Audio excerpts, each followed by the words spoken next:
Aujourd'hui, on continue notre épopée sur les 9 types de l'énéagramme avec le type 2. Si le sujet t'intéresse, que tu veux savoir si tu es de type 2, comment fonctionne le type 2, qu'on voit les mécanismes dans le détail, alors générique. Fabien. Allez Fabien, réveille-toi. C'est l'heure de se réveiller.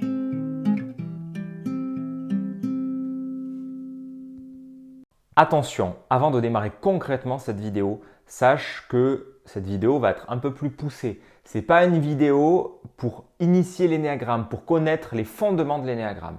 Il y a déjà 2 vidéos à ce sujet qui vont apparaître là pour que tu puisses les visionner si ce n'est pas vu, pour voir dans le détail ce que c'est les centres, pour voir les bases de l'énéagramme, pour voir les 9 types dans les grandes lignes. Là aujourd'hui, on va rentrer dans le vif du sujet sur le type 2. Donc si tu n'as pas les bases, Vous n'avez pas les bases. Vous n'avez pas les bases.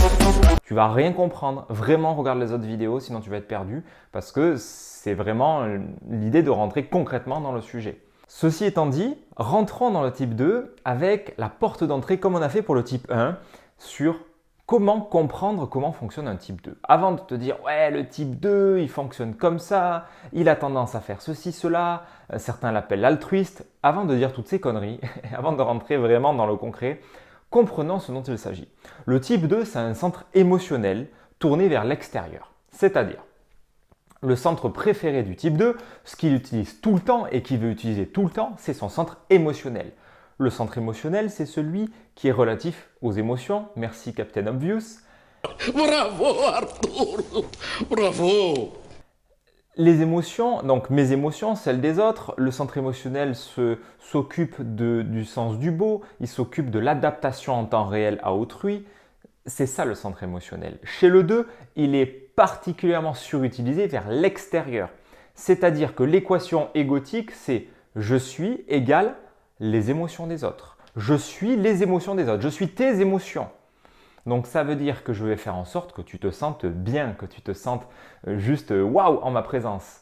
Parce que au plus tu te sens bien, au plus je me sens bien. Parce que ce qui compte, c'est toi, comment tu te sens toi dans ton centre émotionnel.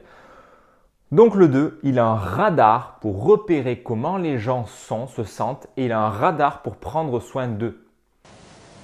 Je sens qu'on va avoir besoin de moi.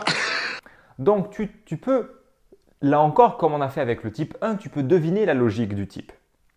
Puisqu'on a un centre émotionnel qui va être très présent à l'extérieur, sur comment toi tu te sens. Et du coup, ce centre émotionnel-là qui est obnubilé par une notion de reconnaissance, d'identité, là, chez le type 2, ça va être essentiellement une reconnaissance extérieure. Donc, il va donner. La première, j'ai donné, le festival, elle m'a tout fait. Oh putain, la salope. Pour recevoir de la reconnaissance extérieure. C'est une notion transactionnelle. On n'est pas du tout dans de l'amour désintéressé, donc quand certains parlent d'altruisme, je rigonne. Je suis un gâteau de riz. Parce que ça n'a rien d'un altruisme. C'est juste une équation égotique où le 2 cherche à tout prix à aider et à apporter à l'autre quelque chose pour être reconnu et exister en retour. Il faut bien se garder ça en tête parce que ça va être clé pour un type 2 qui déjà va avoir beaucoup de mal à réaliser ça. C'est dur pour l'ego de te dire « Putain, mais tout ce que je fais en fait, c'est pas pour les autres, c'est pour moi. » Oui, ce que fait le 2, c'est égoïste. Mais il n'en a pas conscience, il ne s'agit pas de se juger de ça, il ne s'agit pas de se fouetter. L'énéagramme n'est pas une voie pour se fouetter et pour se tyranniser. C'est une voie pour constater la réalité telle qu'elle est. Donc si je vois « Ah ouais, waouh, intéressant. Tiens, tout ce que je fais, c'est pour obtenir de l'approbation et de la reconnaissance de l'extérieur. Waouh, ah ouais. » Et ça va demander, là encore, beaucoup de douceur pour arriver à faire autrement et pour déjà accepter et accueillir comment on fonctionne. Ok ? Donc le type 2, c'est ce centre émotionnel tourné vers l'extérieur. Donc la tâche aveugle du système, l'évitement compulsif, la compulsion, ça va être de reconnaître ses propres besoins.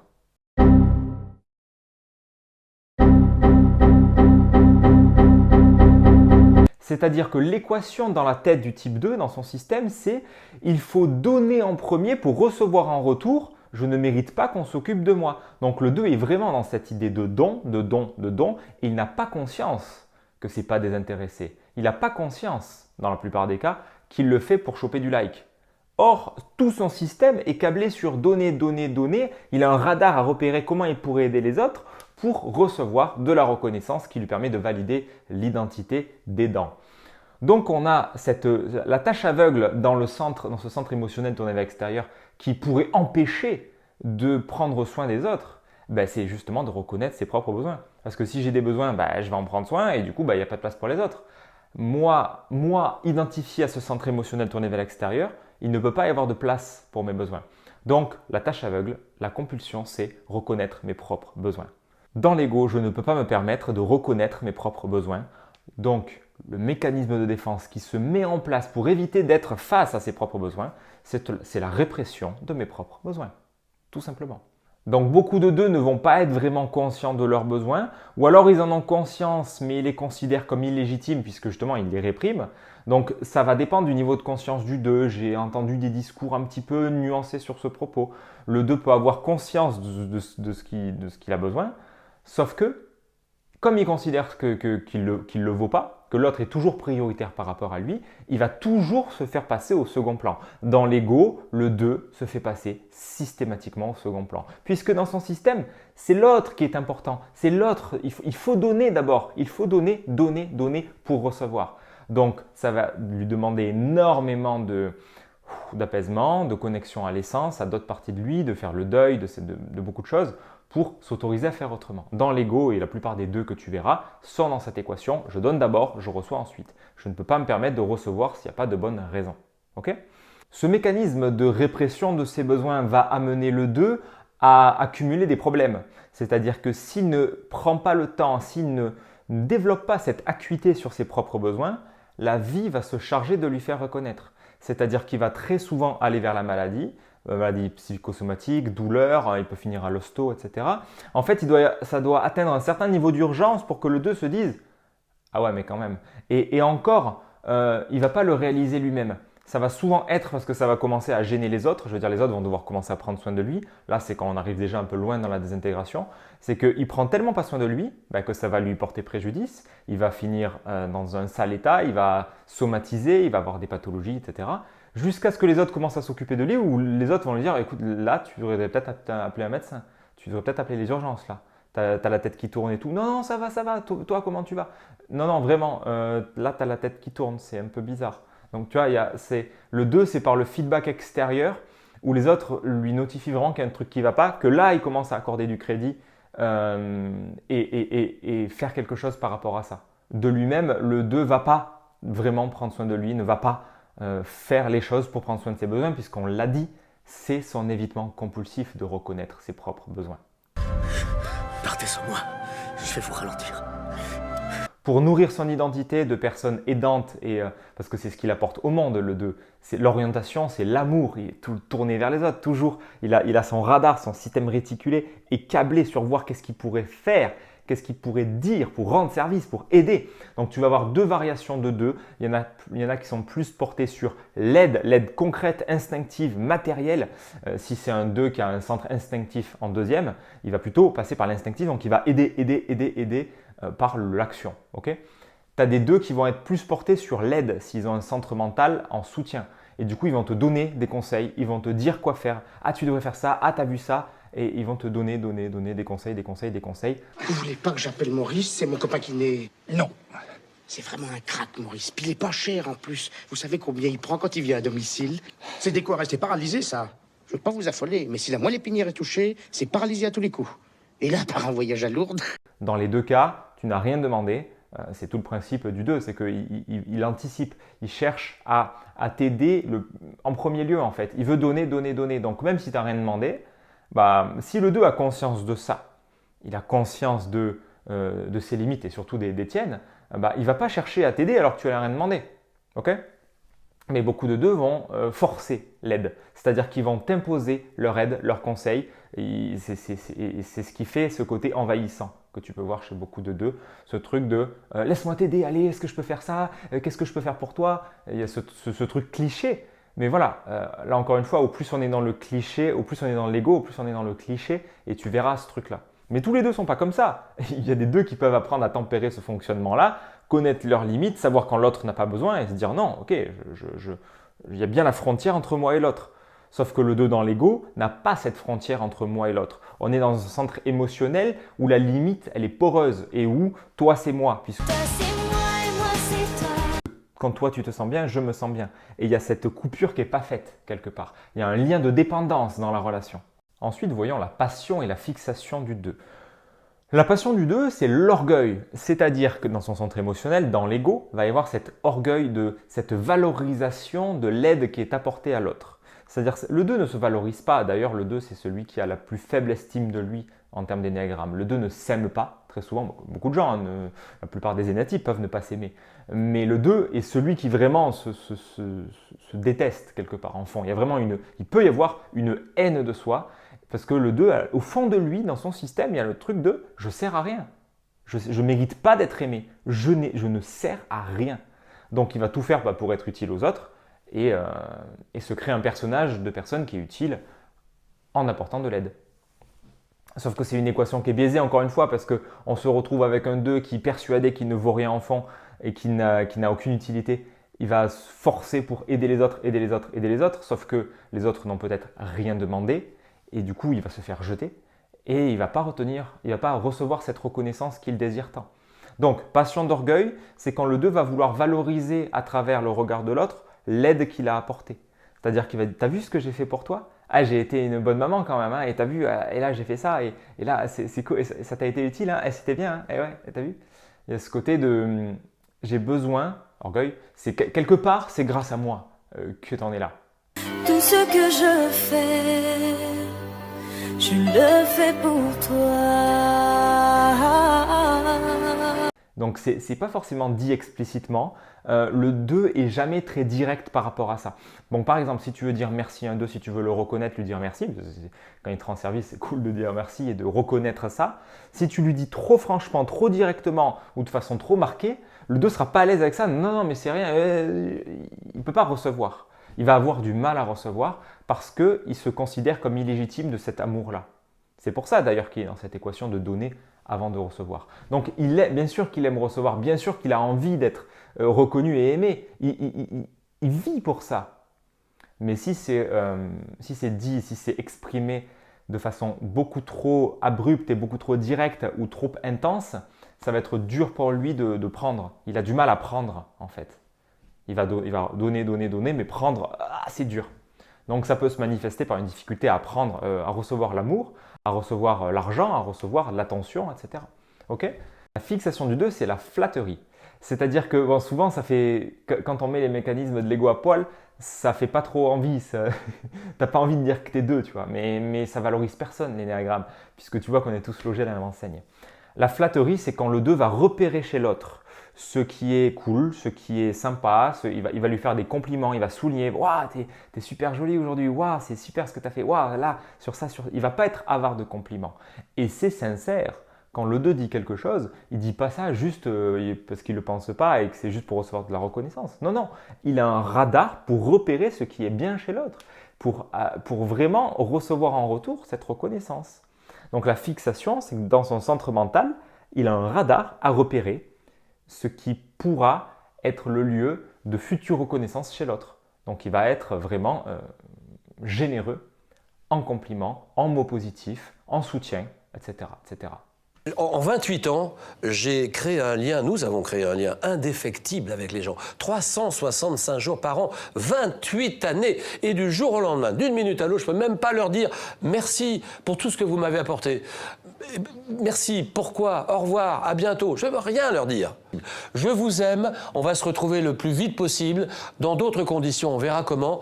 Mais je pense à vous beaucoup, je ne vous quitte pas, vous ne me quittez pas, et je vous aime vraiment fort. Ouais. On l'a dit, avec ce mode de fonctionnement d'aide et de soutien, le 2, il va vouloir forcer le passage, forcer l'autre à recevoir son aide. Ça me fait penser à un truc où quand j'étais kiné à l'époque, en 2015-2016, j'avais des patients comme ça, une en particulier, où quand je venais à domicile chez elle, elle me forçait à m'offrir du sirop. Parce que moi, à l'époque, c'était contre mes valeurs et c'était hors de question de… j'ai pas soif, donc mon besoin, j'ai pas soif. Ensuite, je ne bois pas de sirop de sucré. Donc c'est super sympa, mais non merci. Et du coup, la patiente 2, elle refusait que je refuse. Du coup, c'est le 2 qui impose son aide et qui ne tolère pas, en fait, qui n'accepte pas tes propres besoins, du coup, et qui te force la main, en fait.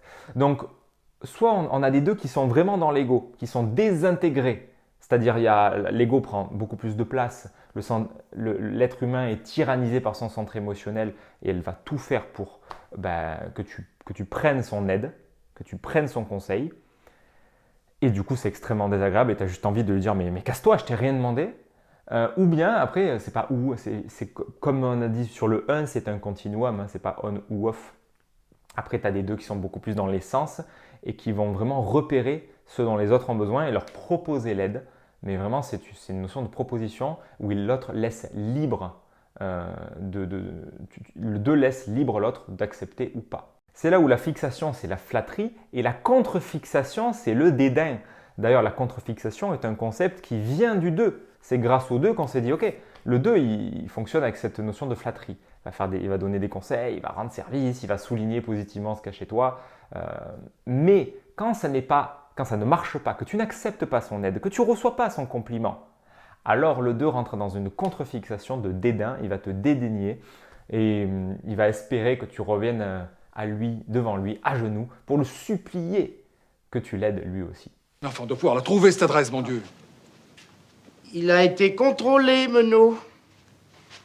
Si c'est bien Pascal Menot, le publicitaire, il a été contrôlé, je le sais, j'ai vu son dossier au ministère. C'est Cheval, un ami à moi, qui l'a contrôlé. Il a effectivement une garçonnière dans Paris, mais elle n'est pas secrète du tout. En tout cas, pas pour nous. Bonsoir, monsieur Brochant. Rattrape-le, bordel!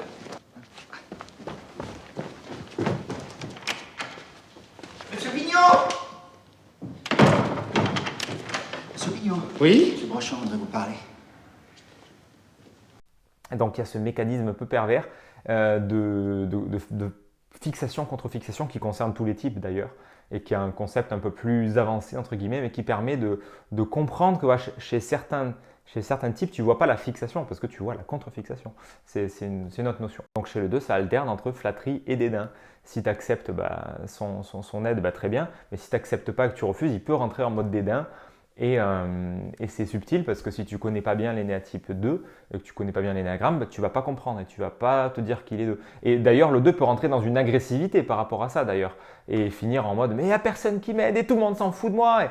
Il peut être très rentre-dedans, très agressif même. Hein. Ça ne veut pas dire que le 2 il n'est pas tout gentil, tout beau, tout rose. Hein. Ce n'est pas parce que son orientation c'est l'amour que c'est quelqu'un qui est uniquement là pour faire le bien à l'humanité. C'est quelqu'un avec ses ombres, ses lumières, avec tout.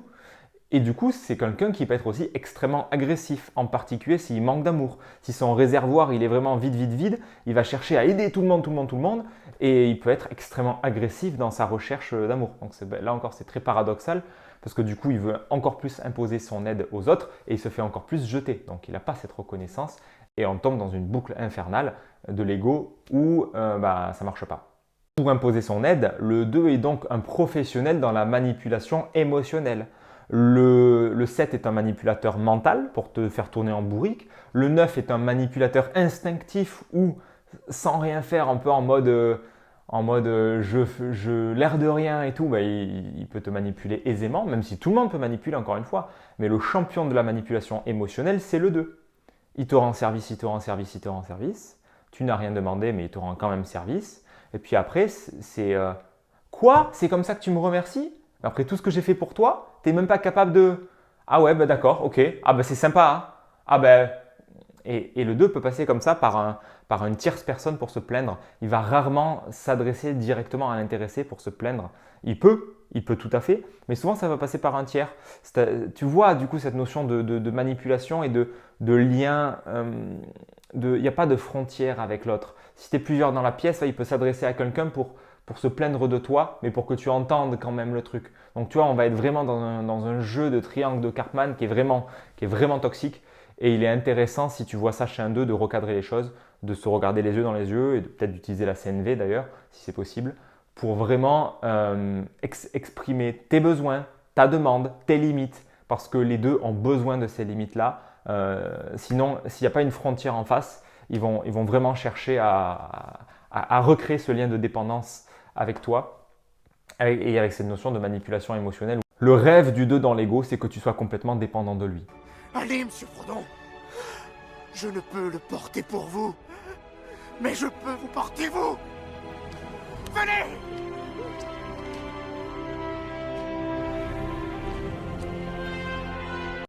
Ça m'a fait penser comme ça à une 2 qui, si elle pouvait, elle aurait traîné des handicapés dans l'eau. Elle nageait, elle aurait adoré pouvoir traîner dans l'eau des handicapés avec leur fauteuil roulant, etc. Et ça montre bien ce truc où le 2 peut s'épuiser et peut vraiment même donner sa vie pour les autres tant il tire une identité de l'aide qu'il apporte aux autres et par extension du coup, tant il considère que lui ne sert à rien et lui n'a aucune utilité. Voilà, je suis conscient que le portrait robot que je te fais du 2, il n'est pas très glorieux, mais tout comme c'est le cas de tous les énéatypes. Évidemment, le 2 n'est pas prisonnier de son ego tout le temps. Hein, il y a une notion d'intégration qui est possible, heureusement. C'est là où du coup, la fixation devient l'idée supérieure et la passion devient la vertu. Chez le 2, du coup, on va avoir l'idée supérieure de liberté, c'est-à-dire qu'il va justement couper ce lien de dépendance et il va voir que l'autre est un autre et que moi, je suis moi. Et du coup, il va laisser la liberté dans la relation. Il va arrêter d'imposer son aide alors qu'on ne lui a rien demandé. Parce que qu'on se le dise, le 2 qui est à fond dans l'ego, comme tous les autres énéatypes, c'est chiant quelqu'un dans l'ego. Et un 2 dans l'ego va t'inventer des besoins, c'est-à-dire qu'il va faire une hallucination positive, il va inventer un truc que tu ne vis pas, où il va se dire par exemple, tiens, tu devrais manger, mange ça, t'as faim, mange ça, ou il fait froid, prends ta veste. Mais alors que c'est peut-être lui qui a faim ou peut-être lui qui a froid, mais pas toi. Et il a du mal, il y a cette confusion qui se fait entre toi et moi, il y a cette confusion dans les besoins de l'un et de l'autre, et il y a cette porosité que je te dis. Je suis une maman qui est très fusionnelle avec son fils et je suis envahissante dans sa vie amoureuse. Que faire? Oui, c'est difficile parce que j'ai l'impression que je le protège, je le surprotège. Ouais. Et que maintenant, il a 19 ans, il faut qu'il fasse sa vie. Faut qu'il fasse. Et c'est ce qui fait que il va te dire fais ci ou fais ça, prends une veste ou mange quelque chose, alors que c'est lui qui a froid et c'est lui qui a faim. Et il est important de lui ramener cette réalité et de lui dire mais non, c'est gentil, mais j'ai pas froid en fait. Toi par contre, tu as peut-être froid toi, mais tu vois, de lui renvoyer cette réalité pour que vraiment il puisse fonctionner en boucle, en biofeedback sur lui-même, au lieu de partir en feedback toujours sur l'autre, qui commence à faire une boucle de feedback sur putain, mais peut-être que c'est moi qui ai froid en fait, peut-être. Donc ça va dépendre après de sa capacité à avoir assez de ressources pour s'intégrer et aller vers son essence, mais tu peux toujours tester. Donc idée supérieure de liberté pour le centre mental et on a la vertu d'humilité. L'orgueil fait place à l'humilité. C'est-à-dire que le 2 va réaliser que en fait, c'est pas que grâce à moi. Enfin, il va arrêter de chercher à tout prix à s'attribuer les lauriers de la réussite des autres parce qu'il les a aidés. Ok, il joue un rôle, mais il lâche prise sur ça. Et du coup, en lâchant prise sur tout ça, il peut commencer à regarder à l'intérieur et à prendre soin de lui. Et à spotter ce qui, chez lui, a besoin d'être pris en compte. Parce que beaucoup de 2 peuvent aller loin dans la pathologie en ne prenant jamais soin d'eux. Beaucoup de 2 peuvent finir vraiment avec des douleurs atroces, avec des maladies, peuvent finir à l'hôpital parce qu'ils n'ont jamais pris soin d'eux. Et du coup, ils vont être dépendants des autres, chose qu'ils exècrent le plus parce que ce que le 2 aimerait, justement, si le 2 ne prend pas du tout soin de lui et prend soin des autres, c'est justement parce que ce qui est important pour lui, c'est de prendre soin des autres parce que lui, il ne veut pas qu'on s'occupe de lui. Sauf qu'il va créer l'exact opposé à force de ne pas prendre soin de lui. Il va justement délaisser tellement ses besoins que les autres vont finir par devoir prendre soin de lui. Et c'est tout le danger du 2 et c'est le grand risque du 2, c'est qu'il peut complètement se laisser aller à la dérive en ne prenant jamais soin de lui.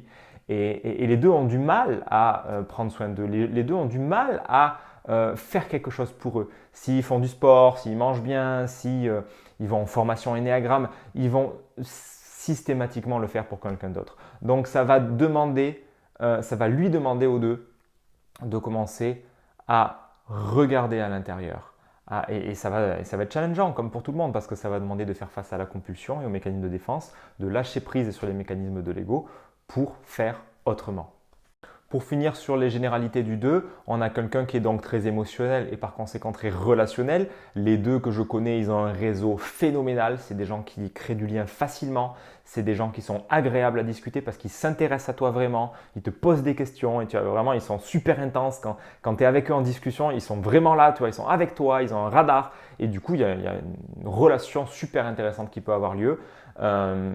Et en plus, enfin, je veux dire, en termes de réseau et de connaissances, c'est un truc de fou.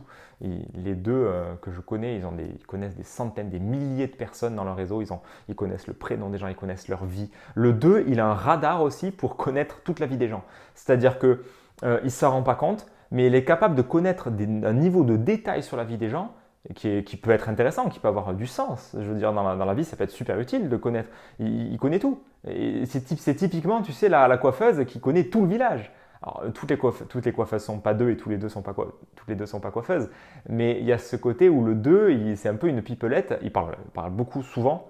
Ce n'est pas systématiquement vrai, mais la plupart des 2 que je connais ont la langue bien pendue. Moi, j'ai la langue bien pendue et je ne suis pas 2, donc il faut toujours faire gaffe, tu vois, avec ces notions-là. Mais le 2, il aime les relations. Il est bavard, il aime discuter, il aime échanger. Et par contre, du coup, il a du mal à être seul. Tu verras rarement, voire jamais vu de 2, qui sait apprécier la solitude. C'est extrêmement difficile pour un 2 d'être seul, puisque tu imagines bien que dans son équation, vu que l'ego c'est « je suis les émotions des autres », si je suis seul, j'existe pas. Si l'autre ne se sent pas bien, j'existe pas. Donc tu vois, tu peux toujours ramener ce truc-là au centre préféré avec la direction d'utilisation parce que du coup, tu réalises comment il fonctionne et ça te fait tout de suite, connecter à de l'empathie en fait. Enfin, moi, perso, ça me ramène à de l'empathie en me disant « Waouh, c'est dur du coup ». Et ça me fait ça, mais pour tous les types en fait. Et c'est pas de la pitié, c'est vraiment une empathie, une compassion de « Waouh ». Putain, mais c'est dur d'être 2, c'est dur d'être 7, de ne pas pouvoir souffrir, c'est dur d'être 1, de se mettre la pression comme ça, c'est dur d'être 3, d'être prisonnier de ses succès, ses projets. Et c'est là où tu as de l'empathie pour chaque type parce que tu dis, mais bordel, on est tous logés à la même enseigne. Alors chacun avec ses mécanismes, des mécanismes plus ou moins relous, des mécanismes plus ou moins envahissants. Le 2 fait partie de ceux qui sont plus envahissants, mais voilà, au final, c'est pareil. Voilà, avec le 2, on est sur quelqu'un qui est extrêmement dévoué pour les autres, il est prêt à se décarcasser et même à se sacrifier volontiers pour les autres, vraiment. Et c'est là où on peut leur apporter un miroir, un regard pour qu'ils fassent attention à ce mécanisme-là et qu'ils ne se perdent pas en route en cherchant à tout prix à aider les autres. Et c'est là aussi la grande utilité de l'énéagramme, c'est que quand tu vois comment tu fonctionnes et si tu vois que tu es 2, ça peut t'aider déjà à accueillir ton fonctionnement et à faire autrement. Alors, comment savoir si tu es 2 ? Eh bien, comme pour tous les types, tu vas d'abord, avant tout, être sûr de repérer les 4 mécanismes chez toi.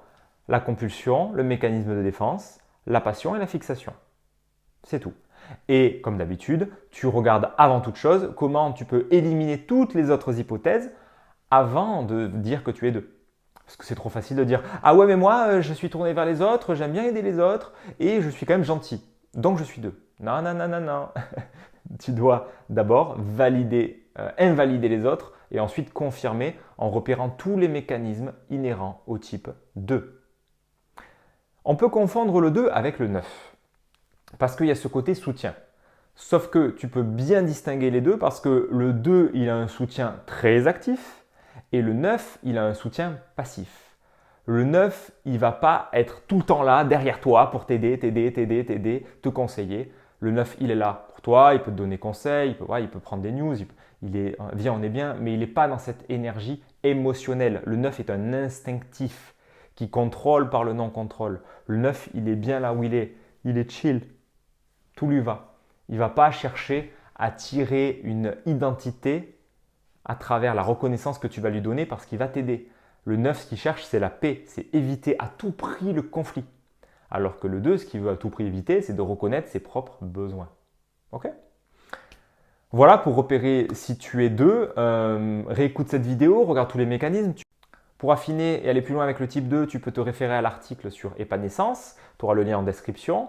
Et puis, tu peux aussi te référer à tout ce qui est relatif à comment se typer en énéagramme et tout ce qu'il y a comme ressources sur épanescence. Moi, je te souhaite une excellente journée Et tu peux aller regarder les autres vidéos sur l'énéagramme, en particulier celle-là, qui devrait bien t'aider à encore mieux comprendre les bases de l'énéagramme, surtout si tu as encore des doutes sur les centres, si tu as des doutes sur la notion de centre préféré, etc., etc. Donc, tu peux aller regarder cette vidéo et ça va bien t'éclairer pour creuser encore le modèle.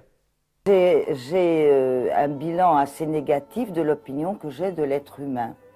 Par contre, je n'ai jamais été déçue par les animaux et c'est pour ça que je leur ai dédié ma deuxième partie d'existence, ma deuxième partie de vie, jusqu'à ma mort, et que je leur donnerai tout ce que je peux leur donner, et que je donnerai toute mon énergie et ma force tant que j'en aurai pour mener à bien des combats qui ont été engagés et que j'aimerais gagner.